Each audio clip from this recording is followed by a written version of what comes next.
O tema da ministração nessa noite é livre para seguir em frente. Amém? Você está livre para seguir em frente, amém?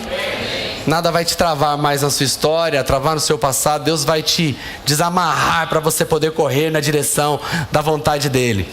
Há alguns meses atrás, eu ministrei uma palavra aqui, intitulada Manual Anti-Ofensa. Quem ouviu essa palavra? Quem não ouviu, quero te encorajar aí no nosso canal do YouTube e acompanhar essa mensagem. E ali nós apresentamos um motivo bíblico por que você deve perdoar. Nós sabemos que existem muitos bons argumentos. Talvez hoje até nós toquemos em alguns argumentos sobre o perdão. Talvez a ciência tenha um bom argumento pelo qual você deve perdoar. Talvez a psicologia vão ter bons argumentos pelos quais você deve perdoar. E provavelmente todos os argumentos serão bons e você deve ouvir. Mas a Bíblia apresenta um argumento poderoso para você perdoar. E nós trabalhamos isso naquela mensagem lá em Mateus 18, a partir do verso 21, quando falamos da parábola do credor incompassivo. E em resumo, o motivo bíblico para você perdoar é porque você foi perdoado. Quando você perdoa, você não está dando nada ao outro que você já não tenha recebido do Senhor. Quando você perdoa, você está dando do crédito que você recebeu do Senhor. Essa semana, aqui no Tadel, eu estava ministrando sobre pastoreio, treinando os líderes como deveríamos pastorear um ao outro. E eu disse uma frase aqui, e ela é verdade, ela se aplica ao perdão.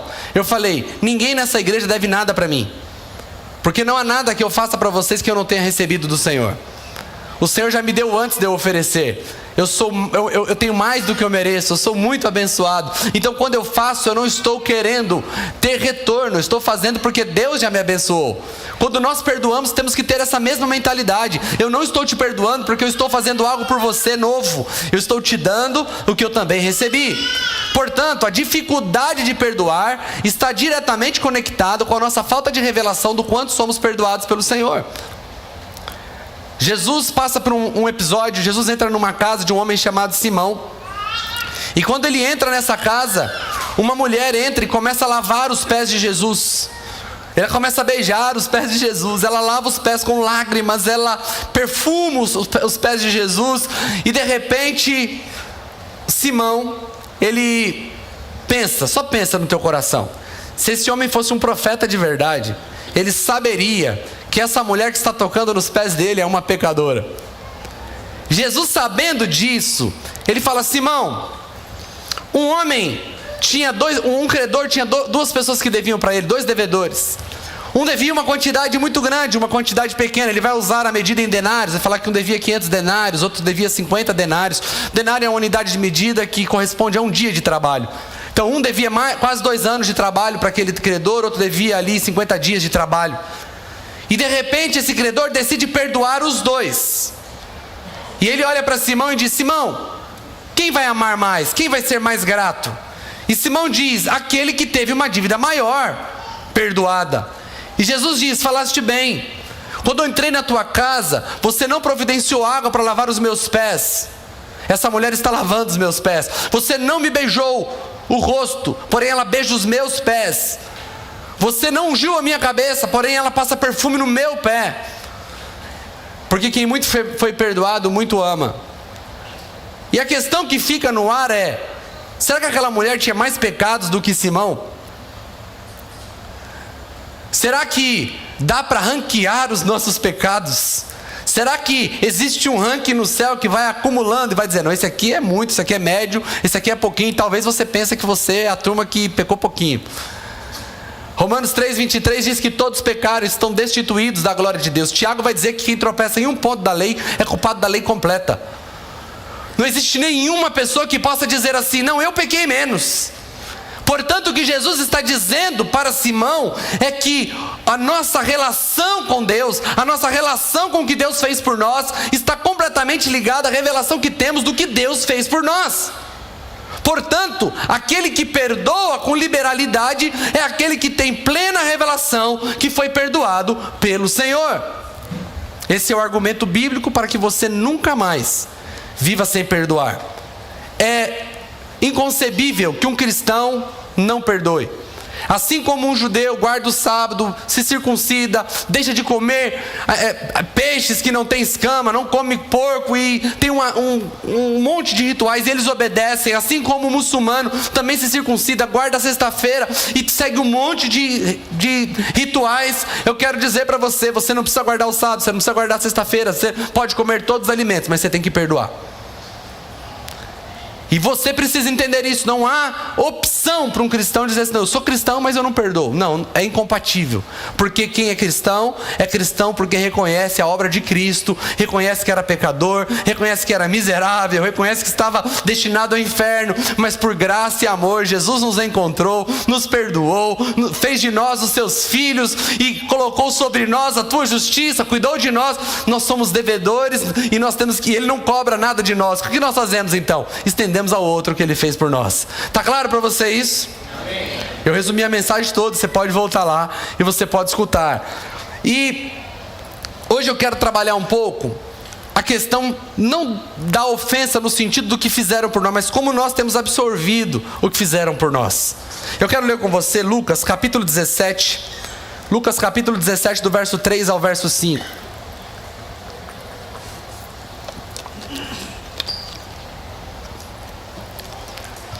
Lucas 17, do 3 ao 5 diz assim: tomem cuidado, se seu irmão pecar, repreenda-o, e se ele se arrepender, perdoa-lhe. Se pecar contra você 7 vezes no dia, e 7 vezes voltar a você e disser, estou arrependido, perdoa-lhe. Os apóstolos disseram ao Senhor, aumenta a nossa fé. Queridos, Lucas, ele vai registrar essa condicional. O que é essa condicional? Se o seu inimigo pecar com você e voltar para te pedir perdão, você perdoa ele. E não perdoa ele só uma vez, mesmo que for 7 vezes ao dia. Mateus não vai relatar a condicional. Mateus vai dizer, quando Pedro pergunta quantas vezes deveria perdoar, Jesus diz, e ele sugestiona até 7 vezes, então Jesus diz, não 7, mas 70 vezes 7. O 7 não é um número pelo qual você pega a calculadora e diz, não, já está quase no limite, esse cara aqui já me perturbou hoje 6 vezes, se ele perturbar mais uma vez é a última. O 7 não é para que você faça conta, o 7 é o número da plenitude, é o número da completude. Ele estava dizendo que nós deveríamos perdoar completamente quantas vezes fosse necessária. E por que eu estou enfatizando que Lucas registra a condicional do inimigo se arrepender, mas Mateus não registra a condicional? Porque quando nós ensinamos sobre ofensa, nós queremos ensinar os dois lados. Queremos que aquele que ofende abandone esse formato de comunicação que por onde passa ofendendo todo mundo. Mas nós também queremos ensinar aquele que é ofendido a perdoar, mesmo que o ofensor não se arrependa, mesmo que o ofensor não volte para pedir perdão. Nós estamos vivendo em um mundo e nós estamos cercados de gente que não conhece o evangelho do qual você tem acesso. Pessoas que vão te ofender sem saber que te ofenderam, ou que vão saber, mas jamais vão se arrepender. E você não pode viver uma vida inteira amarrado a pessoas que não têm compromisso nenhum com a sua saúde emocional. E nós vamos trabalhar isso, e eu quero dizer para você que os discípulos, quando ouviram, eles ficaram espantados. Porque quando eles ouviram sobre o amor, eles não falaram para o Senhor assim, aumenta a nossa fé. Quando Jesus levantou o morto, os discípulos não se reuniram em volta dele e disseram assim, Senhor, que milagre o Senhor fez, o Senhor ressuscitou um morto, será que a gente vai conseguir ressuscitar um morto também um dia? Aumenta a nossa fé. Senhor, o Senhor curou um paralítico, o cara não andava, agora ele está andando, aumenta a nossa fé. Eles não pediram por aumento de fé quando eles viram os grandes milagres, quando eles viram a multiplicação dos pães, dos peixes, eles não pediram ao Senhor Jesus que aumentasse a fé. Mas quando Jesus falou sobre perdoar indefinidamente, eles falaram, aí a gente está precisando de fé. Para isso a gente precisa de fé, porque o perdoar, o viver uma vida livre, liberando aqueles que passam por nossa vida, é um ato de quem está sendo transformado de dentro para fora. Jesus, quando estava sendo crucificado, ele não esperou o ato da crucificação terminar, ele não esperou os malfeitores se arrependerem. No ato da crucificação ele já está dizendo, Pai, perdoa-lhes, porque eles não sabem o que fazem. Que nós estejamos prontos para perdoar em meio à ofensa. E talvez você diga, isso é muito para mim. Então você vai orar como os discípulos, aumenta a minha fé. E Ele vai aumentar a tua fé. Amém, queridos? E eu quero ler com você a segunda carta de Paulo a Timóteo, capítulo 3. Capítulo 3, do verso 1 ao verso 5. Preste atenção nesse texto. Saiba que nos últimos dias sobrevirão tempos difíceis. Isso porque os homens, ele está falando dos homens do final dos dias, serão amantes de si mesmos, apegados ao dinheiro, arrogantes, orgulhosos, blasfemos, desobedientes aos pais, ingratos, ímpios, insensíveis. E olha o que ele vai dizer aqui, talvez você não tenha prestado atenção nessa palavra. Irreconciliáveis, caluniadores, sem domínio próprio, cruéis, inimigos do bem, traidores, impetuosos, soberbos, mais amantes dos prazeres do que amantes de Deus. Embora tenha aparência de piedade, negam o seu poder. E ele termina dizendo, afastem-se deles. Ele está dizendo o seguinte, no final dos tempos as coisas vão ficar difíceis. E sabe o que me chama a atenção nessa fala de Paulo? É porque ele estava vivendo num tempo onde o cristão era perseguido e morto. Ele fala de um tempo onde confessar Jesus como Senhor era pôr um alvo no meio da cabeça para morrer. Ele fala de um tempo onde os cristãos eram jogados para serem comidos pelos leões. E Paulo está dizendo, olha, vai chegar um tempo onde as coisas vão ficar difíceis. Eu fico pensando qual que é o parâmetro de dificuldade do apóstolo Paulo. E ele vai dizer assim, e sabe por que vai ficar difícil? Porque as pessoas do fim, ele está falando de quem? Ele está falando das pessoas que têm aparência de piedade. O texto termina dizendo, tem aparência de piedade. O que é aparência de piedade? Parece religioso, se veste como um religioso, fala como um religioso, cultua todos os domingos como um religioso. Ele dizendo, mas negam o poder. E ele fala de uma lista de comportamentos e de características que identificam o homem do fim. E ele vai dizer que ele é mais amante de si mesmo, que ele é arrogante, que ele é amante do dinheiro. Tudo isso a gente concorda, amém? São características dos homens do fim. Mas ele diz que uma das características do homem do fim é que eles são irreconciliáveis. Eles não querem se reconciliar. Eles querem preservar deliberadamente, conscientemente a mágoa. Eu já aconselhei muitas pessoas aqui que elas dizem, eu digo assim para elas, você precisa perdoar. Aí eu vou mudando o argumento. Você precisa perdoar porque Jesus diz que quem não perdoa, se você não perdoar aqueles que te ofendem, o vosso Pai Celestial também não vos perdoará os vossos pecados. Mas eu não consigo. Mas se você não perdoar, você vai ficar amarrado a essa pessoa. Aí vai mudando, você vai tentando melhorar o argumento. Quantas vezes eu terminei um aconselhamento com a pessoa dizendo assim, eu não acho justo perdoar essa pessoa e eu não irei perdoar. As pessoas do fim são irreconciliáveis. E ele diz o seguinte, Paulo diz, tendo aparência de piedade, mas negando o seu poder. O que quer dizer? Que quando um cristão, ele diz assim, eu não quero perdoar, eu não acho justo, essa pessoa tem que sofrer, eu não acho legal, ela está vivendo bem, enquanto eu estou aqui sofrendo. Enquanto o cristão alimenta a mágoa deliberadamente, ela está negando o poder de Deus dentro dela. Quando você diz que você não pode perdoar, você está negando o efeito do poder de Deus na sua vida. Romanos capítulo 5, verso 5, o apóstolo Paulo diz que o Espírito Santo derramou o amor dele em nosso coração. Todos nós somos capazes de perdoar, não porque somos bons, não porque crescemos intelectualmente, mas porque ele derramou dentro de nós um poder que nos capacita a fazer a tua vontade. Então quando nós não perdoamos, nós estamos negando o poder de Deus na nossa vida. Agora, qual é o perigo de não perdoar? Primeiro, você está ofendendo ao Senhor. Porque se Ele disse que você tem que perdoar, se Ele te deu todas as ferramentas necessárias para perdoar, e você diz assim, eu não vou perdoar, você está ofendendo e desobedecendo ao Senhor. Em segundo lugar, se você não perdoa, se você decide deliberadamente guardar essa mágoa no teu coração pelo que a pessoa fez por você, você permite que essa pessoa tenha controle sobre suas emoções. Se ela tem controle sobre suas emoções, ela tem controle sobre suas ações, e então ela tem controle sobre os seus resultados.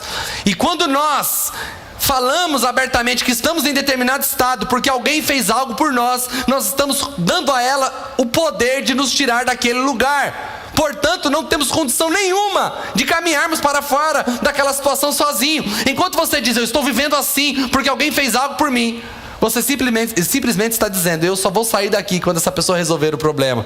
Então você está colocando o poder da sua vida na mão de outra pessoa. Eu quero trabalhar com você um pouco isso através de duas histórias. Queria que você abrisse a tua Bíblia em Gênesis capítulo 4, a partir do verso 1. Nós vamos contar aqui a história de dois irmãos, na verdade de duas duplas de irmãos, e vocês vão perceber a diferença da reação e do problema e como é que nós podemos sair dessa situação de mágoa. Gênesis capítulo 4, a partir do verso 1 diz assim: Adão teve relações com Eva, sua mulher, e ela engravidou e deu à luz a Caim. Disse ela, com o auxílio do Senhor tive um filho homem. Voltou a dar à luz dessa vez a Abel, irmão dele. Abel tornou-se pastor de ovelhas e Caim agricultor. Passado algum tempo, Caim trouxe do fruto da terra uma oferta ao Senhor. Abel, por sua vez, trouxe as partes gordas das primeiras crias do seu rebanho. O Senhor aceitou com agrado Abel e sua oferta, mas não aceitou Caim a sua oferta. Por isso Caim se enfureceu e o seu rosto se transtornou. O Senhor disse a Caim: por que você está furioso? Por que se transtornou o seu rosto? Se você fizer o bem, não será aceito. Mas se não fizer, saiba que o pecado o ameaça à porta. Ele deseja conquistá-lo, mas você deve dominá-lo. Disse, porém, Caim a seu irmão Abel: vamos para o campo. E quando estavam lá, Caim atacou seu irmão Abel e o matou. Nós não conseguimos entender com tanta clareza no texto como que Caim se sentiu tão ofendido por Abel, por Deus ter rejeitado a oferta de Caim. Algumas pessoas vão dizer assim: não, Deus não aceitou a oferta de Caim, porque Caim levou fruto da terra e Abel levou um animal, e Deus queria um animal. Não, o texto não diz isso. E o texto não diz que Deus rejeitou só a oferta de Caim. Deus rejeitou Caim. E ele não só aceitou a oferta de Abel, ele aceitou Abel. Mas Deus não rejeitou para sempre Caim. Ele vem e diz: se você fizer o que é certo, você vai ser aceito, é só mudar o comportamento. Mas ele tinha deixado uma ofensa entrar no coração dele. Ele estava ofendido com o seu irmão, e por estar ofendido com o seu irmão, ele o matou. E por ter matado, ele foi marcado. Ele não foi marcado só para que aquele que o encontrasse não o matasse, porque Deus fez isso, mas ele ficou marcado como o primeiro homicida. E por que ele matou? Porque ele não conseguiu controlar a ofensa em teu coração. Ele ficou com o seu rosto transtornado, ele ficou com o seu interior transtornado, e suas emoções o levaram para a direção do pecado, e ele matou o seu irmão. Eu quero te mostrar que quando nós estamos ofendidos, nosso coração fica amarrado, fica travado. Olha o que diz Provérbios. Salomão diz em Provérbios 18:19: um irmão ofendido é mais inacessível do que uma cidade fortificada, e as contendas são como as portas trancadas de uma cidadela. Quando nós mantemos o nosso coração ofendido, nós nos trancamos. E o problema é que nós nos trancamos ao ponto de que, se o próprio Deus vier falar conosco, nós não vamos abrir o nosso coração. Caim chegou a um certo nível de bloqueio, que o próprio Deus falou com ele: Caim, vamos resolver essa situação, tá simples Caim. Cara, é só o seguinte, vai lá, faz de outro jeito. Aí você volta aqui, você vai ser aceito. Dá para resolver. A cabeça dele estava tão fechada que a solução era matar o irmão dele. A solução era acabar com a concorrência. Que o irmão dele nem estava envolvido, Abel não sabia de nada. Abel só foi fazer sua oferta, só fez o melhor que ele podia. Abel não fez nada, mas Caim se sentiu ofendido. É por isso que hoje o foco da mensagem não está só ligado ao que fazem conosco, mas ao nosso coração. Jesus, em determinado momento, interrogado pelos fariseus o porquê seus discípulos não lavavam a mão para comer, e Jesus diz assim: o que entra na boca do homem passa pelo sistema digestivo e vai embora. Ele não usou essas palavras, é claro, mas é isso que ele estava dizendo. O que contamina o homem não é o que entra, mas é o que sai, porque o que sai provém do coração. O que Jesus estava dizendo, não é o que fazem conosco que nos contamina, mas é o que nós fazemos com o que fazem conosco é o que contamina. É o que é curtido e transformado em nosso coração. O que está te afetando não foi o que fizeram com você. O que está te afetando é como você tem lidado com o que fizeram com você. O que afetou Caim não foi a oferta de Abel. O que afetou Caim é como Caim lidou com o processo de ser rejeitado. Mas eu quero te mostrar uma outra história. Antes de ler o texto, eu quero te contextualizar. Em Gênesis 27, a Bíblia começa a contar a história de dois irmãos. De novo, dois irmãos. Esses dias eu estava discipulando Davi e o Antônio, que estão passando por uma fase assim que parece gato e rato. O tempo todo a gente tem que ficar ali confrontando por conta deles não concordarem, o tempo todo discutindo, um culpando o outro, uma competição que parece uma loucura, assim, né? A competição é sobre tudo. Quem acordou primeiro, quem dormiu primeiro, quem desceu primeiro, quem comeu primeiro, quem tomou banho primeiro, é o dia inteiro, irmãos, é o dia inteiro. E eu falei assim para eles, vocês não se esqueçam que a Bíblia, chamei os dois, falei, vocês não se esqueçam que a Bíblia está repleta de história de irmãos que não souberam lidar com essa proximidade. Inclusive a primeira morte surgiu na casa de dois irmãos. Então, por favor, eu não quero que vocês se espelhem em Caim e Abel. Eu quero que vocês sejam Abel e Abel. Dois irmãos que realmente queiram agradar a Deus, não estejam preocupados um com o outro. Mas agora nós temos uma história de outros dois irmãos que dentro do ventre da mãe já estavam se pegando. E aquilo virou uma bagunça. Eu não consigo imaginar, hoje em dia, uma mãe, imagina, né, você que teve gêmeos, indo lá e falando assim, ó, vim aqui para fazer ultrassom, porque não é possível, deve ter um alien dentro da minha barriga. Aquele negócio rodando dentro da barriga. E aí ela recebeu uma palavra, ela recebeu uma ultrassom espiritual. Falou assim, tem dois aí dentro, não é um só não. E aí dentro tem duas nações, eram gêmeos, tem duas nações. E o mais jovem, o mais velho vai servir ao mais jovem. A mãe ouviu essa palavra e ela quis realizar a profecia no pulso. A partir daquele dia ela começou a apoiar o mais jovem em detrimento do mais velho. Então o preferido de Rebeca era Jacó, ao passo que o preferido de Isaac era Esaú. E Esaú era o filho exemplar para a época. Ele era caçador, ele gostava de estar junto com o pai, ele resolvia as coisas da casa, ele era um bom homem. Ele era um bom homem, mas essa intriga e essa palavra no coração de Rebeca de que quem deveria receber a herança não era o mais velho, embora isso fosse o normal, esse fosse o processo natural, ela ficou pensando como é que ela poderia reverter a situação para que Jacó fosse abençoado. E Esaú, displicente, num determinado dia chega com muita fome. Está Jacó fazendo um caldo de lentilha vermelho. E ele pede um pouco de comida. E eu fico... Gente, a gente percebe como o ser humano é complicado, né? O irmão chega com fome, no dia de fome fala, cara, me dá um pouco de comida. Olha a cabeça de Jacó. Você quer comida? Quero. Então me dá a sua primogenitura. Parece um absurdo, não? Cara, você é louco? Eu só estou com fome, não quer me dar, eu vou fazer outra coisa aqui. Mas o mais absurdo é Esaú falar, que me vale a primogenitura, eu estou com tanta fome. Irmão, você já jejuou um dia, né? Você sabe que dá para ficar sem comer uma comida. Você não vai morrer se você não almoçar naquele dia. Mas Esaú vai e fala, não, tá bom, que me vale a primogenitura, pode ficar. E a Bíblia diz que ele desprezou. É por isso que depois ele foi chamado de Edom. O que significa Edom? Vermelho. Por que Esaú foi chamado de vermelho? Porque ele trocou a primogenitura por um prato de lentilha vermelho. Ele ficou conhecido por tão absurdo que foi a atitude dele. E, inclusive, Edom se tornou sinônimo de pessoas que trocam coisas sérias por coisas banais, por pessoas que trocam coisas grandes por prazeres momentâneos. Então, durante todos os séculos, homens que trocaram suas famílias por um adultério, homens que trocaram uma família por um momento de prazer, eles são chamados de edomitas. Em homenagem ao Edom, que trocou a primogenitura, a bênção, por um prato de lentilha. E o que aconteceu? Ele achou que isso ia ficar por isso mesmo. Passado o tempo, chegando o dia de receber a bênção, Rebeca escuta que Isaac vai abençoar Esaú.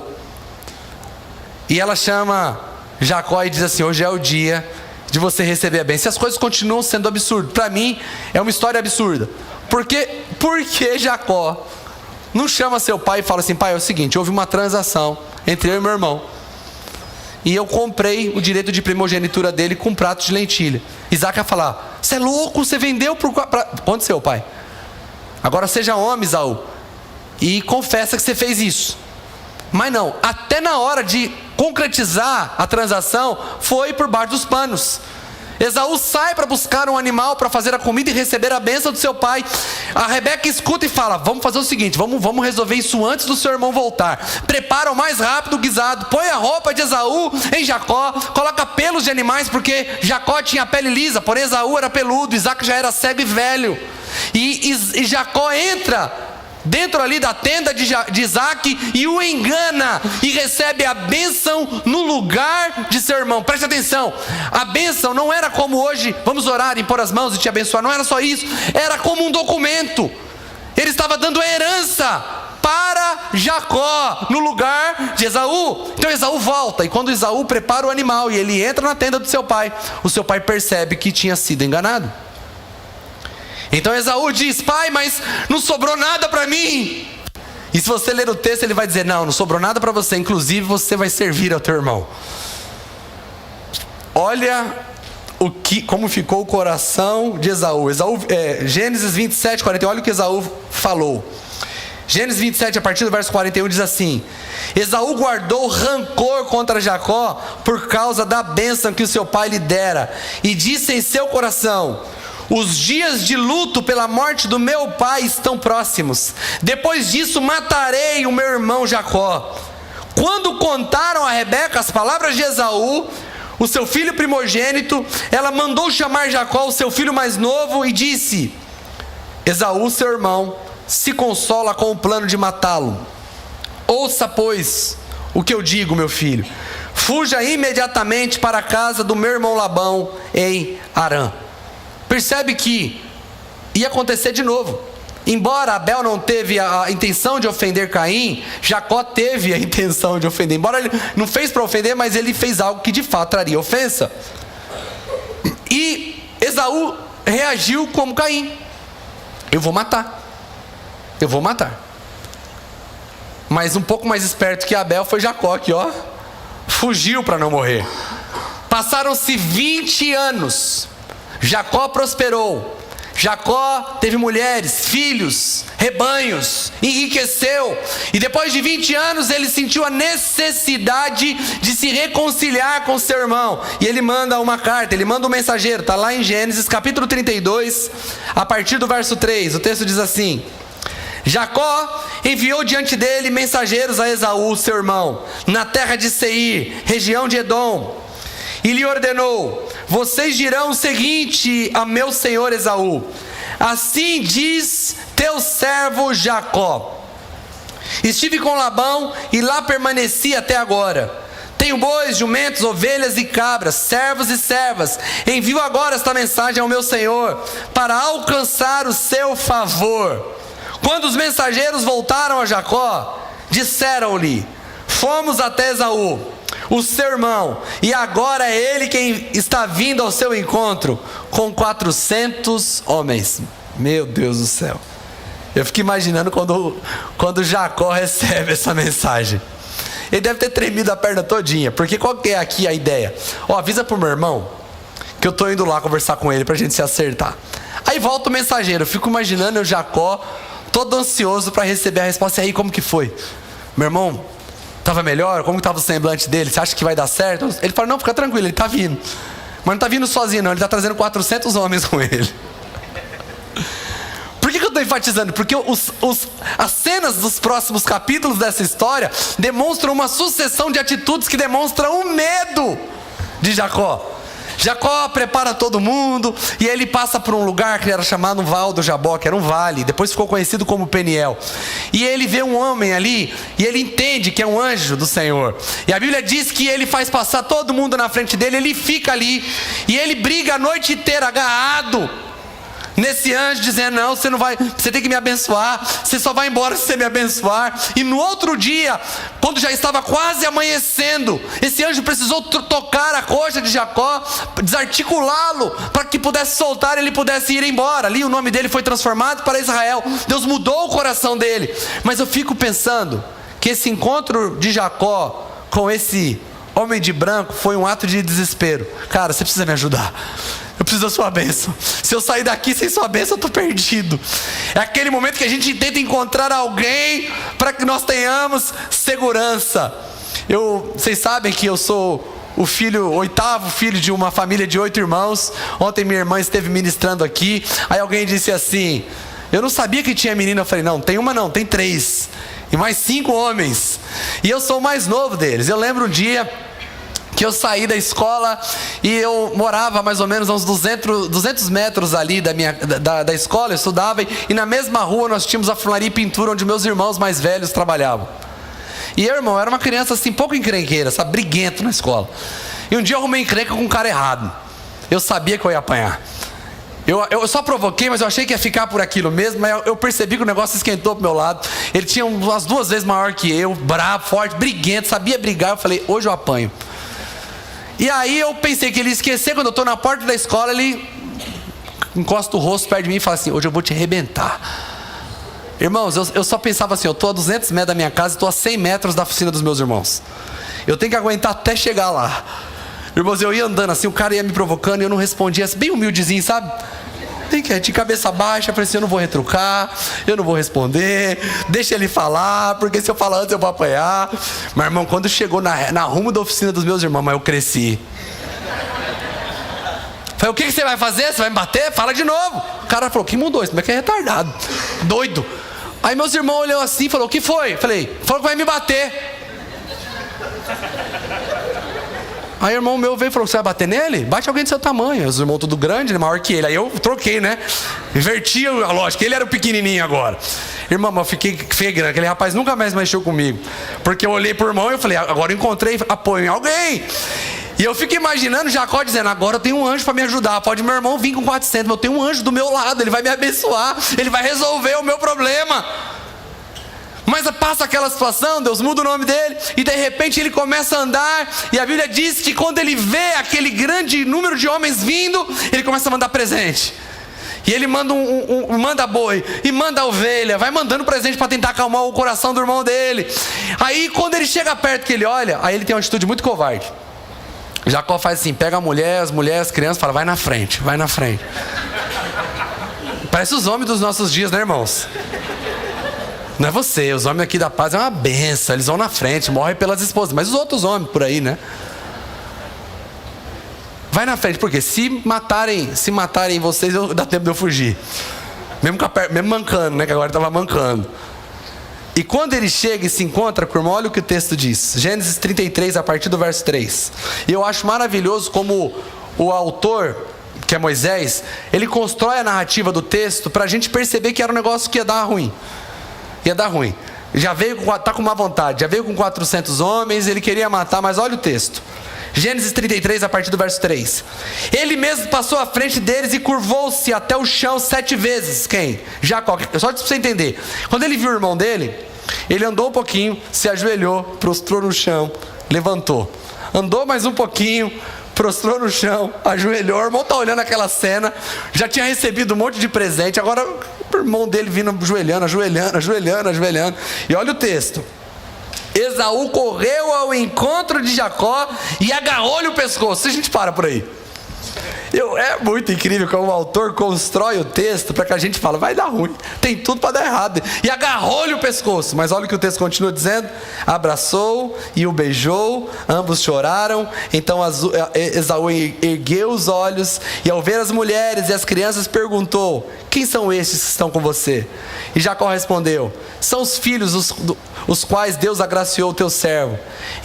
Então as servas, os seus filhos se aproximaram e se curvaram. Depois Lia e seus filhos vieram e se curvaram. Por último chegaram José e Raquel e também se curvaram. Esaú perguntou, o que você pretende com todos esses rebanhos que encontrei no caminho? Ser bem recebido por ti, meu senhor. Respondeu Jacó, Respondeu Jacó, né, que ele tinha mandado isso para acalmar o coração. Então Esaú disse: eu já tenho muito, meu irmão, guarde para você o que é seu. Olha que história linda. Se você continuar a ler o texto, fica assim, Esaú fala: não precisa me dar presente. Ele fala: faço questão. E assim, os dois prósperos. Jacó sai com a bênção e prospera. Mas se você for ver, nesse momento Esaú era muito mais rico do que Jacó. Só para ele ter condições de bancar 400 guerreiros para estar com ele, não era barato isso, era muito dinheiro.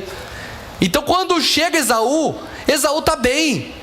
Esaú está pronto para perdoar, pronto para resolver. Cara, eu segui em frente.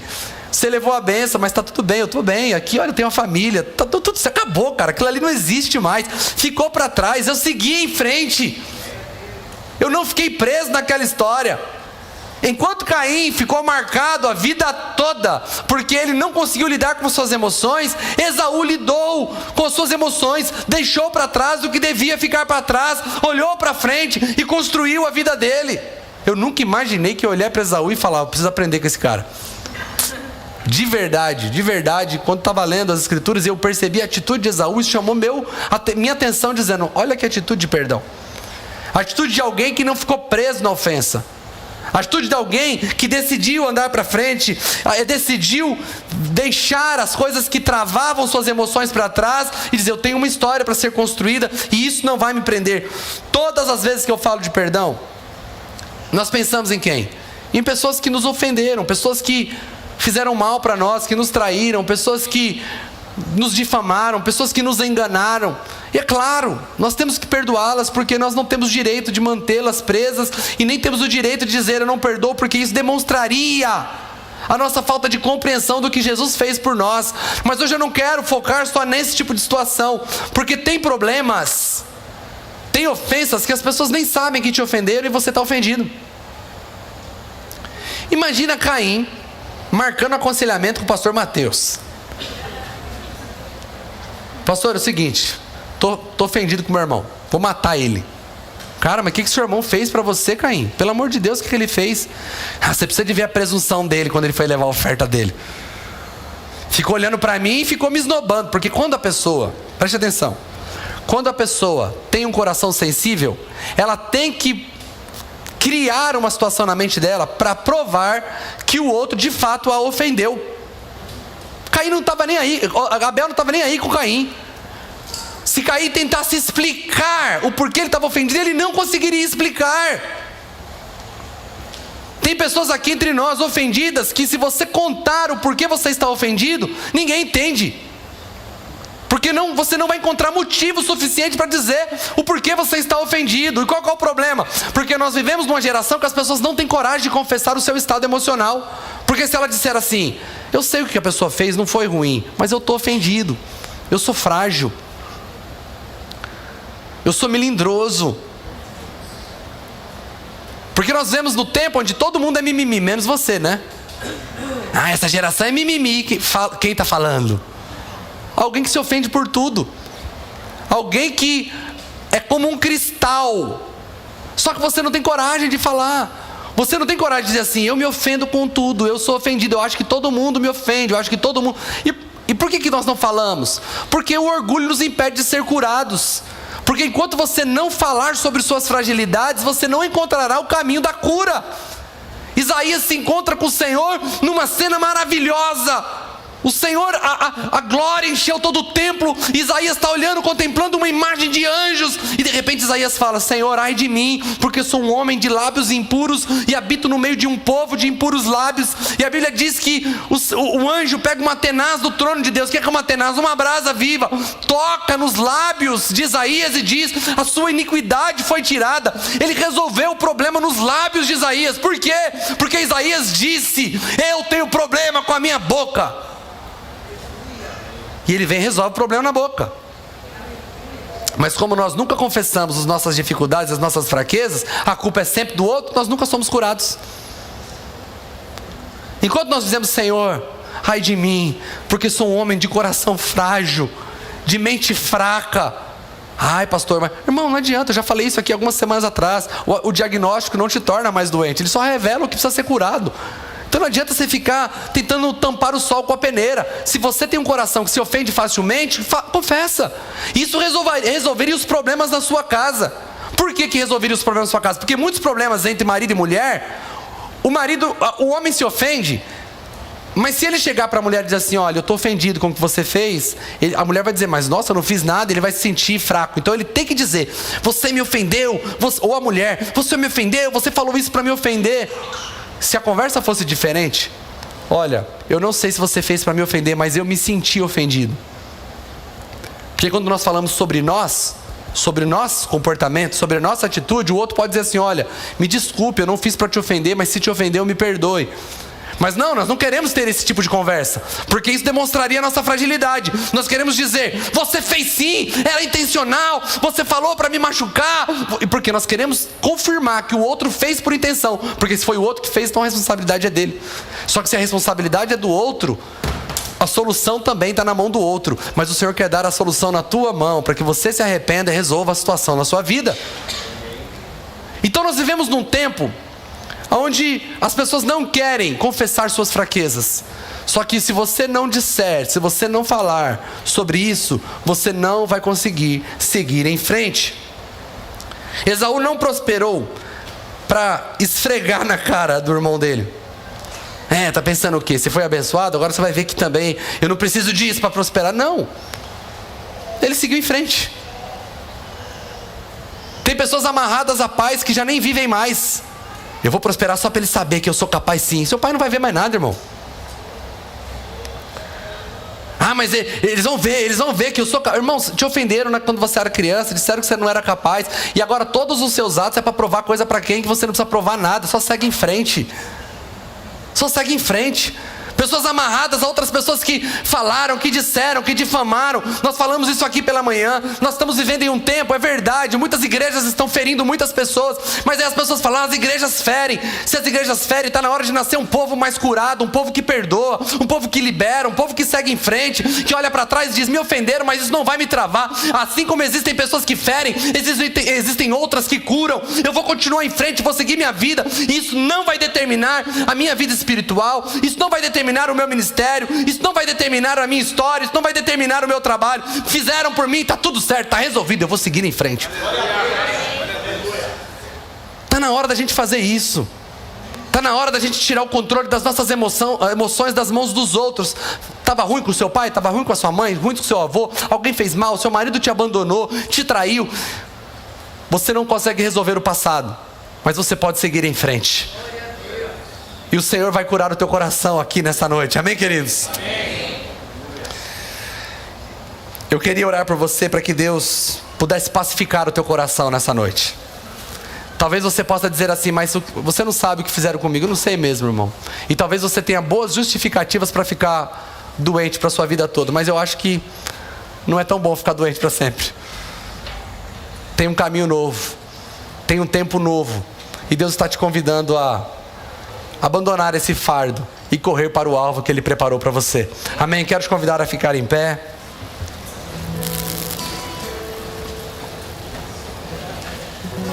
Eu quero te encorajar a orar nesse momento. A palavra do Senhor não volta vazia. Talvez você está aqui nessa noite e de verdade o seu coração está assim, pesado, porque você já está tentando há anos viver e é difícil ser você, porque você anda pelos caminhos e tudo pode te ferir. No trabalho alguém pode te ferir, na igreja alguém vai te ferir. Não existe lugar seguro para você na terra, porque o seu coração é tão frágil. Sabe quando você está inflamado, ou você acabou de machucar, só que está coberto aqui, ninguém sabe que você está com uma casca embaixo da calça assim, e alguém encosta e dá aquela dor terrível. A dor não foi porque alguém encostou, a dor foi porque você está machucado. Então não adianta a gente tirar todo mundo de perto de você para ver se você vive seguro. Porque nós temos que orar para Jesus te curar, para que quando as pessoas encostarem não doer mais. Amém? Eu quero te encorajar a orar nesse momento. Curva a sua cabeça, fale com o Senhor. Seja humilde como Isaías e fale, Senhor, cura o meu coração, Senhor. Cura o meu coração. É seu tempo, pode orar. Enquanto eles cantam, eu quero te encorajar a orar.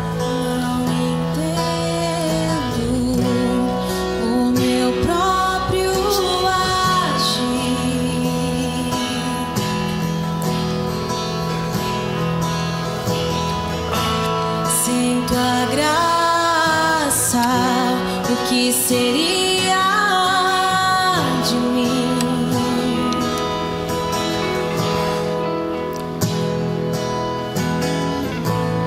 Não entendo o meu próprio agir.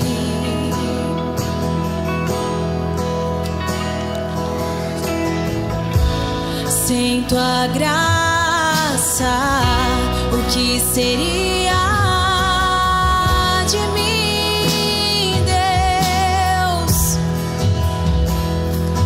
Pois o bem que eu quero fazer não faço, e o mal que eu não quero, esse sim acabo cometendo. Em meu ser militam carnes e espírito, em uma guerra infindável, a qual eu não me rendo. Pois meu corpo já foi vendido como escravo, e não existe bem nenhum em mim, apenas o pecado. Mas eu sei que no tocante ao meu interior tenho prazer da sua lei. Tu és o meu amado, então liberta-me de mim. Eu quero ser a sua casa. Se você estiver aqui, eu sei, eu venço o pecado. Então enche-me de ti, até que não haja mais espaço. Pois quando estou em tua presença, o meu viver é transformado.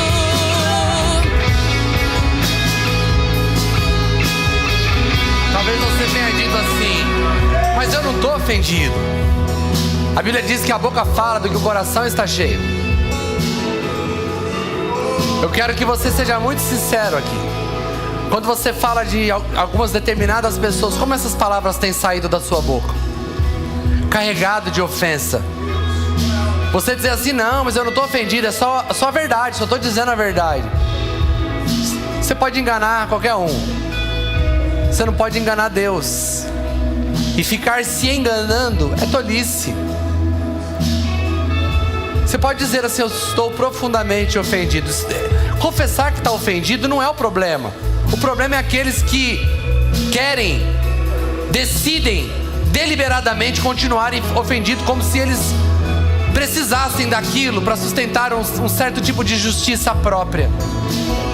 Primeiro passo para a cura: eu estou ofendido, eu preciso resolver isso. Talvez você vai ter que procurar pessoas aqui para conversar e dizer: cara, me perdoe, eu estava ofendido, eu nem consegui explicar o porquê, mas me dá um abraço aqui. E resolver isso no teu coração, senão você não vai conseguir seguir em frente. E eu oro para que Deus te ajude, que você tenha esse coração que os discípulos tiveram, dizendo: Senhor, é difícil, mas aumenta a nossa fé. Senhor, eu quero orar com os meus irmãos. Que o Senhor venha sobre nós aqui nesta noite com graça e poder. Tem coisas que nós, humanamente, nós não conseguimos fazer, Senhor. Seja por conta do nosso temperamento ou por conta do pecado que governa sobre as nossas vidas antes de Ti. Mas nós nascemos de novo. Nós temos uma nova natureza. A Tua graça que nos transformou também nos capacitou para vivermos na Tua vontade. Então nos leve a fazer isso para que o Teu nome seja glorificado, que nós possamos ser conhecidos como pessoas que não ficam ofendidas, pessoas que estão prontas para perdoar, e que quando as pessoas perguntarem, nós possamos dizer que nós só podemos fazer isso porque o Senhor nos transformou, porque o Senhor nos mudou, e o Seu nome será glorificado em nossas vidas. Nós Te rendemos graças, Senhor, porque sabemos que é assim que vai acontecer, porque o Senhor é poderoso para cumprir a Tua palavra. Em nome de Jesus, em nome de Jesus. Se você recebe essa palavra, dê uma forte salva de palmas ao Senhor. Em meio à sua salva de palmas, glorifica Ele. Diga o quão bom Ele é, o quão maravilhoso Ele é. Clame a Ele por ajuda. Nós clamando aqui, Senhor, vem nos ajudar para que nós possamos viver de uma maneira que Te glorifique. A presença, o meu viver é transformado. Aleluia. Glória a Deus. Amados, nós vamos concluir essa reunião agora. Mas eu queria convidar os líderes a vir aqui à frente. Eles vão estar aqui à sua disposição. Você que precisa entregar a tua vida ao Senhor Jesus. Talvez você veio aqui hoje e você nunca confessou Jesus como o Senhor da sua vida. E aí você pensou assim na hora da mensagem: eu não consigo perdoar desse jeito. Sem Jesus você não vai conseguir mesmo. Então o primeiro ato que você precisa fazer é entregar a sua vida para Jesus. Ou talvez você se afastou dos caminhos do Senhor e passou a se autogovernar. Deixa eu dizer, se Jesus não for o seu Senhor, você não chegará a lugar nenhum, e muito menos na eternidade. Então está na hora de você se arrepender e voltar correndo para Ele. Mas talvez o seu problema não é esse. Você está com Jesus, mas você tem algo no teu coração que te prende. Fizeram mal contra você, te ofenderam, te machucaram. Ou às vezes nem te machucaram tanto, ou te machucaram no passado e isso te tornou sensível. Hoje você vive acumulando ofensas. Você tem um diário de ofensas no seu coração. Sempre tem alguém fazendo algo que te machuca. Mas Jesus vai te curar, para que a sua vida não esteja mais na mão das outras pessoas, mas sim nas mãos do Senhor. Amém? Então eu quero te encorajar. Nós vamos dar a bênção apostólica. Eles vão estar aqui à sua disposição para você vir aqui, dizer o que você precisa, receber oração, receber ajuda e voltar para sua casa transformado pela vontade de Deus. Amém? Senhor, muito obrigado por essa reunião maravilhosa. Obrigado por tua presença, obrigado por tua graça, obrigado por tua palavra. Nós a recebemos com mansidão. Que o amor de Deus, a graça de Jesus Cristo, seu Filho, e a comunhão do Espírito Santo esteja sobre cada um de nós, desde agora e para todos sempre. Todos digam amém. Que Deus te abençoe e que você tenha uma ótima semana.